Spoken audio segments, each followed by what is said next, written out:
Hi guys! Welcome to my mini vlog. Ngayon po magagawa ako na fish soup.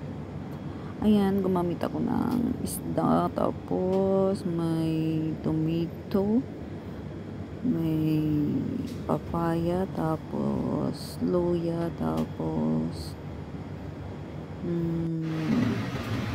onion.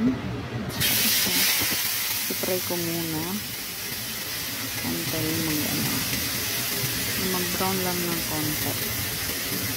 So, ilagay ko yung luya para mawala yung lansa ng isda. Isasabay natin ng chili. Papay ng isda at saka ng luya pagkasabay para mawala yung lansa. Baliktaran po yan. Kailangan patigatin natin tayo.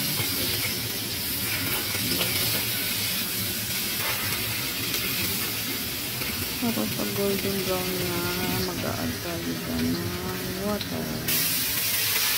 Malagyan natin ng water. Tapos ilagay na natin ng tomato, papaya, onion. Ganun lang.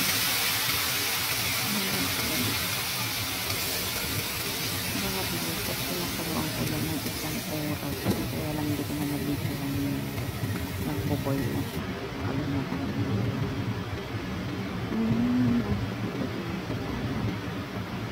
Tapos i-add na